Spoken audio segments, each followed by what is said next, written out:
안녕하세요, 테모TV입니다. 드디어 제가 2024년 14버전 업데이트를 받았습니다. 이번에 업데이트하면서 좀 크게 변화된 것들이 몇 가지 있는데요, 거기에 대해서 자세히 한번 알아보도록 하겠습니다. 첫 번째는 오디오북 어플이 하나 생겼습니다. 전자책 읽어주는 한국의 윌라 같은 서비스라고 보시면 되는데요, 이게 아마존 걸로 알고 있는데 아마 한국에서는 잘 쓰진 않을 것 같습니다. 그리고 이제 두 번째로 시각적인 부분이 대폭 업데이트 됐습니다. 주차 시에 차량 제어가 전체 화면으로 표시되면서 정말 멋져졌는데요, 이거 보시면 너무 이쁘죠? 디테일 표현 정말 미쳤습니다. 그리고 주행 시각화 기능이 추가되어 이 화면으로 주행을 할 수 있게 되는데요, 그러면 모서리 부분에 지도가 작게 표시된 채로 주행이 가능합니다. 핸드폰 내비만 쓰시는 분들은 이렇게 세팅하는 것도 좋을 것 같습니다. 그리고 주차 버튼이 바뀌었는데요, 과거에는 주차 버튼이 맨 위에 있었는데 이제는 전진, 후진 사이, 가운데에 있습니다.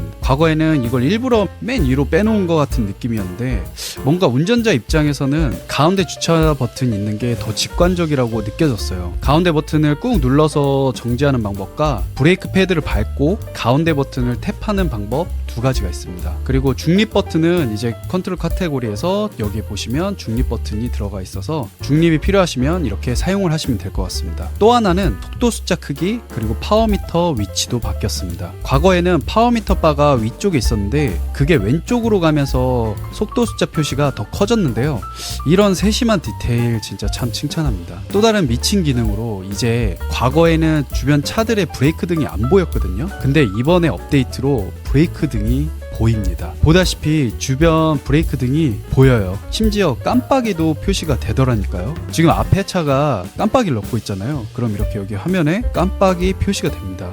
이제 슬슬 한국도 FSD가 적용될 수도 있겠다 싶은 느낌이 들었어요. 그리고 세 번째로 스포티파이 대기열 및 재생 속도 업데이트가 있는데 사실 스포티파이를 이번에 가입해서 어떤 점이 바뀌었는지 모르겠더라고요. 대신 이번에 가입하면서 알게 된 꿀팁이 있습니다. 제가 여러 개 사이트를 비교해봤는데 지금 이 사이트가 진짜 가장 저렴합니다. 1년 구독 그리고 10% 할인까지 해서 $20 초반대라서 결제 금액이 약 3만원 정도예요. 그러면 한 달에 한 2,500원? 그 정도 비용으로 이제 사용하실 수 있는 거거든요. 가입을 하고 사이트에서 정보를 보니까 이렇게 이메일로 가입 아이디가 나오고 그 다음에 이제 비밀번호도 표시 버튼을 눌러서 보시면 이제 확인을 할 수 있습니다. 그렇게 해서 제가 로그인을 해보니까 아마 인도 계정인 것 같아요. 인도 공유 계정. 근데 음악 듣는 데는 사실 뭐 상관은 없습니다. 가장 중요한 건 테슬라의 정식 어플이 있다. 이게 가장 크죠, 테슬라 유저들은. 그리고 3만원에 1년 써보는 거는 괜찮다. 사이트랑 할인 쿠폰은 제가 댓글에 남겨놓겠습니다. 다음으로 이제 네 번째로 핸즈프리 트렁크가 들어왔습니다. 자동차 옵션 추가금 내고 넣는 기능 중에 하나인데 이게 업데이트로 들어왔습니다. 작동 방식이 약간 달라요. 테슬라는 센서가 없기 때문에 핸드폰 키를 소지한 채로 트렁크 쪽에 3초 정도 있으면 뚜뚜뚜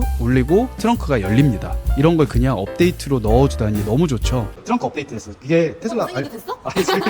카메라로 좌우로 3번 하면 열려. 해봐. 하나, 둘, 그치?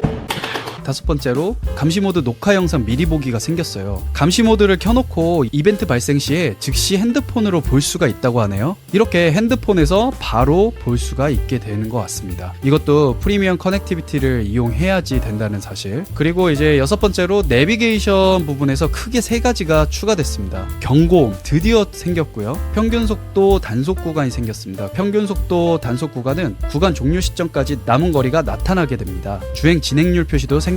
내비게이션 설정에서 온라인 경로 탐색 설정하시고 구간 경고음을 설정해야 합니다. 그렇게 두 가지 세팅을 하시면 위 세 가지 기능을 다 쓸 수 있고요, 치사하게도 이것도 역시 프리미엄 커넥티비티를 이용해야지 가능합니다. 그럼 내비게이션 경고음을 들어보겠습니다.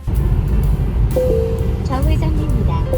테슬라답게 엄청 심플하죠. 그리고 바 형태로 진행 표시가 나타납니다. 일곱 번째로 와이퍼 컨트롤이 바뀌었습니다. 이전에는 와이퍼 속도 조절할 때 스크롤을 좌우로 눌러야 조절이 가능했거든요. 이게 근데 은근히 이쪽이 뻑뻑해서 좌우가 좀 불편했어요. 근데 이제는 휠을 위아래로 조절하면 돼서 속도 조절이 훨씬 편해졌습니다. 그리고 그 외에 기타 업데이트 된 것 중에 개인적으로 마음에 드는 부분은 세차 모드를 좀 더 빠르게 접근할 수 있게 됐어요. 과거에는 차량 정비에서 세차 모드를 클릭했어야 하는데 이제는 맨 위 컨트롤 카테고리에서 바로 세차 모드를 설정할 수 있게 됐습니다. 그리고 브라우저 전체 화면이 사용 가능해졌습니다. 이전에는 스크린 반쪽만 이제 브라우저 기능을 사용할 수 있었어요. 근데 이제는 전체 화면으로 사용할 수 있게 됐습니다. 전체 버튼을 누르면 확실히 커져서 웬만한 태블릿보다 크죠. 모서리 축소 버튼을 누르면 반 사이즈로 줄고 그리고 뭐 늘리고 이렇게 할 수 있습니다. 아직도 업데이트를 못 받으신 분들은 아시죠? 이게 외모 순으로 오는 거기 때문에